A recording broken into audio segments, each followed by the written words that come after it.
one shot. Is North Korea preparing for war? This is the question Western militaries are increasingly asking themselves after a massive resurgence in recent missile activity by the DPRK. It's not just military activity, though. There are also some diplomatic movements, unlike anything we've seen before. Since 2022, the Hermit Kingdom has launched a record number of nuclear-capable ballistic missile tests, including ones that would theoretically be able to reach the continental United States. This is now being classified as the #1 security threat by some American military brass. The rise of international conflict over the last 2 years created a gold mine of opportunity for North Korea, not just militarily, but economically and politically. And the country is looking at their potential options for finally changing the status quo. But is this just more of Kim Jong-un's saber-rattling, or is there a legitimate security threat on the horizon? But before we get into that, I think most people know what it's like to get into a car accident. And if you don't, I envy you. They're not fun. Whether it's a fender bender or, God forbid, an accident that lands you in the hospital, you need someone on your side to make sure you come out on top. Morgan & Morgan has been fighting hard to get their clients what they deserve for over 30 years. And they'll fight to get you the best results. They don't settle for lowball offers provided by insurance companies. And when you're seriously hurt, your injury could be worth millions. Just in the past few months alone, Morgan & Morgan saw verdicts up to $28 billion. And their fee is absolutely free unless you win. Insurance companies are incentivized to pay out the absolute lowest amount possible, and it takes trained and experienced professionals like Morgan & Morgan to adequately assess damages and then properly fight on your behalf to get you what you deserve. Morgan & Morgan won't stop until they know the proper limit is reached. It takes just one click. You can start.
Come on, close out, man.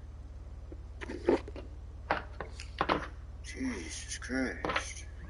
Start your plan now at forthepeople.com/taskandpurpose or click the link in the description below. North Korea is one of, if not the countries in the world. Overwhelming sanctions on the nation from foreign governments block the majority of international trade that would otherwise go into and out of the area. These sanctions, in turn, greatly limit the DPRK's ability to manufacture or develop new weapon systems. Any strategy to generate income for the military has to be done through shady backdoor, under-the-table deals with the few nations that trade with North Korea, like China, Russia, Iran, and Syria. And even then, it's all done reluctantly. Since the 1990s, a staple of North Korean leadership has been the building of its missile program, regularly conducting practice launches, parading whatever their fancy newest missile was, and even performing live nuclear tests as a show of power and capability. These threats were always a bit ambiguous in their legitimacy in terms of if the missile systems would have actually worked, and if so, was North Korea actually willing to commit them? Kim notes that any hot war with the South or any Western power would spell the potential end for his regime. But now, new opportunities are presenting themselves that might change that calculation. In 2019 and 2022, the number of missile launches conducted by North Korea was actually falling at some of the lowest numbers in over a decade. 2019 saw only 10 launches, and 2020 only had 4. At the end of 2022 and the beginning of 2023, however, those numbers skyrocketed to record levels. This was accompanied with the release of a dramatic video of Kim directing mobile missile launch vehicles, which even by North Korean standards was pretty cringe. 2022 alone saw over 70 missile launches, a new record. North Korean rocket and missile launches are typically timed in and around corresponding with major joint training exercises between South Korea and the United States, and are said to be done as quote-unquote defensive deterrents against imminent invasion preparations from the South. Despite recent doctrine changes in the North Korean military that permit the use of nuclear weapons offensively, intelligence analysts across the board agree that it would end North Korea as we know it. Kim knows this, and his goals with his growing number of nukes are twofold: assert dominance on the Korean peninsula and reemergence as a national power on the world stage. However, it can't do either of these things without a significant economic income. As unlikely as it might seem, Russia's invasion of Ukraine has been one of the best things to happen to North Korea since the prior to the invasion. Russia, for the most part, followed many of the United Nations sanctions on the DPRK. The divisiveness of the invasion cooled relations between Russia and many countries in the UN. This led to Russia dropping the majority of sanctions and increasing its trade with the country. The economic benefit goes two ways. North Korea sells ammunition Russia is desperately short on, like rockets and artillery. In turn, Russia sells food, commodities, and cheap oil back to Pyongyang. The invasion of Ukraine has fragmented UN Security Council efforts that were previously unilateral, like sanctions on North Korea. Both Russia and China recently shot down a resolution that would have made it harder for North Korea to obtain materials for missile development. Russia also threatened South Korea that it would no longer work towards preserving peace in the region if it committed to sending lethal aid to Ukraine. So not only is the North gaining material benefit, but strong international political lobbying in ways the country has never experienced before. The U.S. State Department is now concerned that this is only the beginning of arms deals between the two nations. Kim Jong-un made a call for closer strategic cooperation between his country and Russia. The fear is that in exchange for their support during their invasion, Russia would enable North Korea's goal of obtaining technologies for their satellite and nuclear-powered submarine programs, which just saw the first successful spy satellite put into space. This feeds into North Korea's nuclear goals of enabling technological developments and gathering funds for ICBM programs. The recent bolstering in legitimate military capabilities has emboldened the Kim regime to take on a more aggressive military stance. North Korean leadership on January 15, 2024, called for an amendment to their constitution that would change the country's priorities from reunifying the two Koreas to simply saying South Korea is their number one enemy. That seems a bit unfair because the United States worked really hard to hold that number one spot for as long as we did. In all seriousness, though, this is a major move when it comes to international diplomacy. As recently as 2019, South Korea's president had proposed to Kim that they should try to peacefully reunify their countries by 2045. Those peace talks didn't end up really going anywhere, so peaceful reunification is off the table.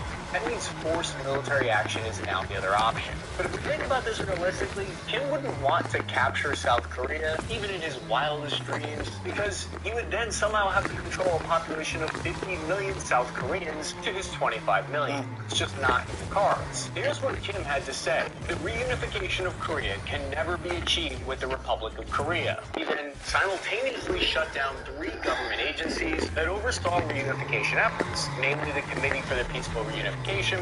On the off chance that we still didn't get the message here, just days after the call for constitutional change, North Korea's famous Arch of Reunification was torn down. The monument was considered an eyesore by the Korean dictator, proof that Kim is worse than your HOA. The abandonment of the idea for reunification is actually a significant break in the traditional talks from the North Korean leadership. Both Kim's father, Kim Jong II, and his grandfather, Kim Sung, always viewed the South as an object for peaceful reconciliation, but now the tables are turned, with South Korea itself being the target of military action. Many experts tie part of the current rise in tensions to the breakdown of negotiations in 2019 at the Hanoi Summit, where President Trump and Kim Jong-un held extensive talks. The February talks were unexpectedly cut short due to disagreements on lifting sanctions on the DPRK. The United States claims that the North demanded the lifting of all sanctions, while Korean diplomats claimed that they only wanted 5 removed. but the end result was a cascading effect, leading Kim to assert that their international goals in the region could only be met with warfare. Despite holding the second largest military in the world by raw numbers, North Korea, as it stands, isn't going to invade the South on its own right now. It needs two things: more nukes and more allies. Just as the war in Ukraine has bolstered North Korea's bank account, the growing tensions and conflicts in the Middle East have bolstered its nuclear capabilities. North Korea and Iran have been illicitly trading weapons since the 1980s. During the aftermath of the Iran-Iraq War, the two nations began cooperating on missile development, which has continued regularly to this day. As Iran has continued to facilitate violent acts of war and terrorism over the past decade, and especially recently over the war in Gaza, it has further isolated itself from the international community, which only drove North Korea and Iran to strengthen ties. So according to this white paper published by the Congressional Research Service, After W2, allow your taxes 100% free. TurboTax free edition. Trusted 37% of taxpayers qualify. Get the TurboTax app now.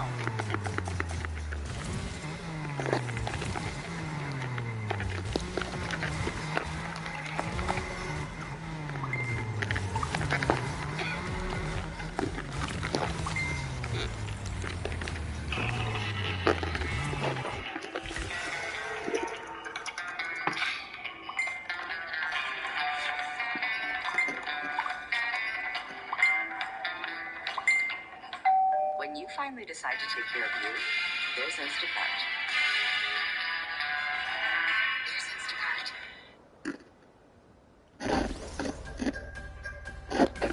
the two countries use their relationship to both obtain nuclear material and conduct joint research on developing it into nuclear weapons. North Korea has at least 5 active uranium mining sites and helps provide Iran with nuclear material for their own programs. Several reports have verified that the North Korean scientists have worked in Iranian labs, and Iranian scientists have physically been present in every North Korean nuclear test to date. The breakout of fighting in Gaza and Yemen, which has heavily involved Iranian influence, has further pressured Iran into seeking support from North Korea. This cooperation has a twofold benefit. It forces Western governments to spread anti-proliferation resources away from the DPRK and increases the rate at which the North can fill their nuclear arsenal. To date, North Korea has anywhere between 30 and 40 nuclear weapons. Many of these warheads are sitting inside of the Hwasong 18 long-range ICBMs. Before Kim started tearing down statues and changing the Constitution, North Korea's nuclear strategy was to deter American presence in the peninsula. The thinking was that in the case of a war between the two Koreas, the U.S. was less likely to commit to a fight if it came with a nuke against the tens of thousands of troops in the area and the surrounding American island chains. Ultimately, they would have hoped that the cost of war would be too great to actually potentially fulfill any political promises made. Ironically, at least for Kim, this has completely backfired and has actually made the alliance stronger, according to reports. It even had the unintended consequence of bringing in Japan to play a bigger role if the tensions were to spill over into an open conflict. This was the biggest reason for the North shift from using nukes as a deterrence into an all-offensive capability. But to make that a reality, they needed more. As it stands, the 30 to 40 nuclear payloads North Korea owns do not pose a large enough threat to facilitate any goals of the country. That might sound crazy, given just one is enough to wipe us all off the map, but the U.S. is poised to handle that. Given the comparatively rudimentary construction and small number of missiles, they would have been very easily tracked and intercepted by existing air and space defense networks scattered around Korea. Many analysts agree that with current trends, once North Korea reaches an arsenal of 200 nukes spread across short, medium, and long-range ballistic missiles, they would then be able to achieve a level of coercion that has significant weight behind it. North Korea is seeking to gain the ability that is known in defense circles as nuclear shadow. And nuclear shadow is part of an idea that if a country has a certain level of nuclear weapons, it actually allows for smaller, less direct attacks to go unreciprocated. In layman's terms, it means that the North would be able to get away with a lot more without worrying about military retaliation. For example, if North Korea were to send send in a small team of infiltrators to conduct espionage or direct sabotage against the South, the risk of the South to respond proportionally is greatly diminished, because further escalation could bring about full-scale nuclear war more easily. The possibility for lower-level hostility acts acceptable under a nuclear shadow vary greatly. The North would likely increase its rates of cross-border incursions and conduct small-level sabotage against coastal infrastructure like oil pipelines, using amphibious special forces teams. Acts could go even as far as open-water nuclear tests, which could cripple Southern electronic systems with an EMP, but still manage to hover below that retaliatory threshold because it occurred in North Korean territory. It ultimately comes down to how much risk the North is willing to take and how determined the South and the U.S. would be to react appropriately. When rogue states like the DPRK are able to get a hefty number of nukes on their side, it will lead them to be able to conduct more conventional style attacks, because retaliatory strikes come with too high a cost. A major goal of Kim's regime is to stop large-scale joint training exercises between the United States and the Republic of Korea. There are massive theater-level exercises, usually conducted in the spring and summer at least once a year. As it stands, the size of the Republic of Korea's military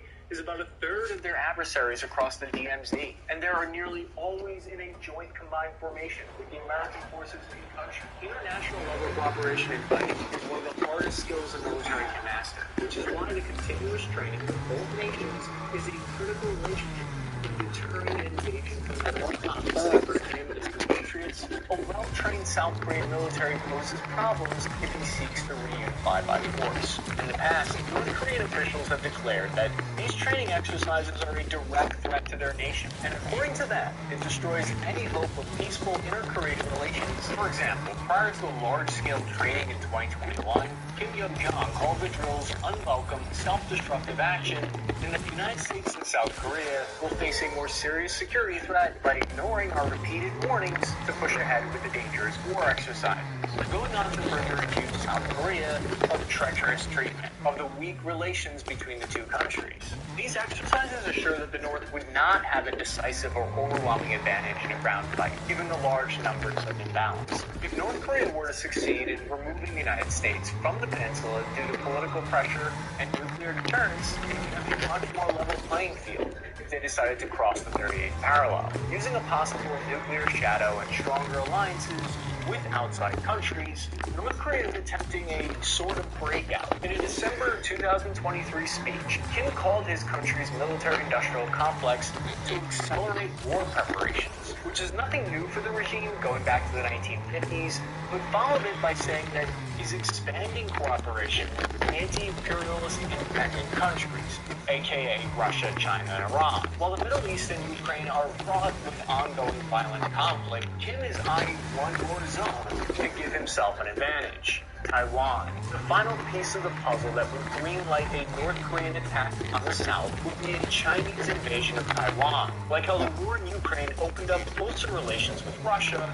and dropped most sanctions, China would likely follow suit. The economic and military cost to China, given a Taiwan invasion, would be beyond significant. China, like Russia, would be subject to its own set of sanctions and would be forced to allow North Korea into its economy, to at least help recoup lost income. Second, China has often been seen as a major factor in preventing the Kim regime from invading, being their biggest trading partner and not wanting American thermonuclear warheads detonating along their border. The Korean Peninsula would be an easy answer to regain regional influence lost after a war against Taiwan, and would likely greenlight North Korean aggression, as it would help spread China's own power. American costs in a war over Taiwan would reach tens of thousands of casualties and largely drain it of military resources. And the political will to fight another massive war in the region could easily escalate into nuclear exchange, and could just be enough to tip Kim's scales. So is North Korea's invasion of the South imminent? Most sources point to no, at least for the immediate future.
damn it.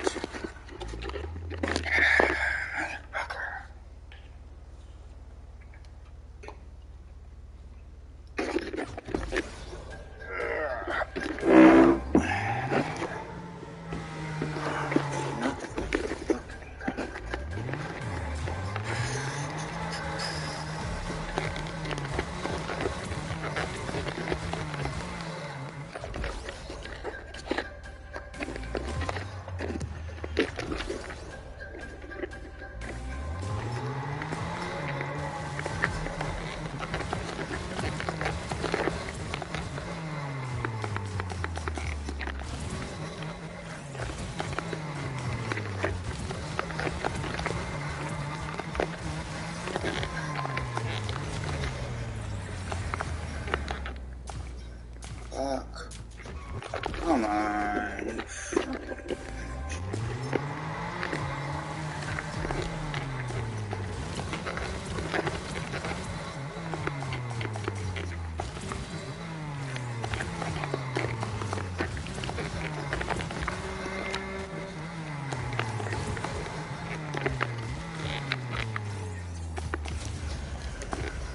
Fuck. God damn it. Little fucking douchebag, brother.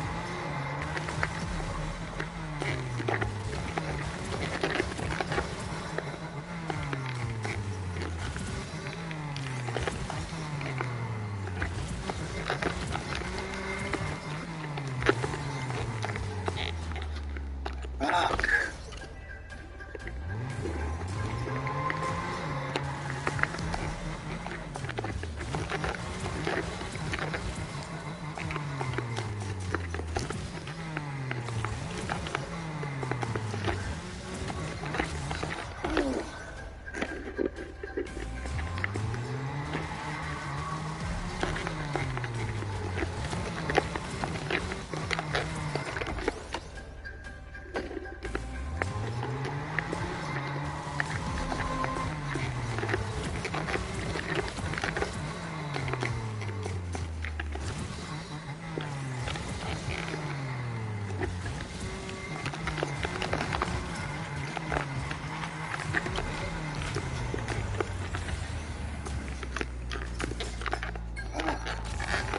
Oh my God.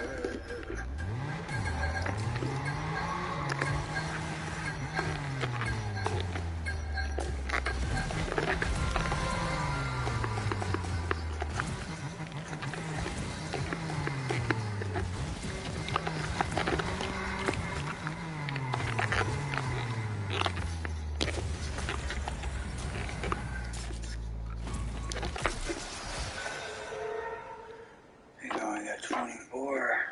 Still.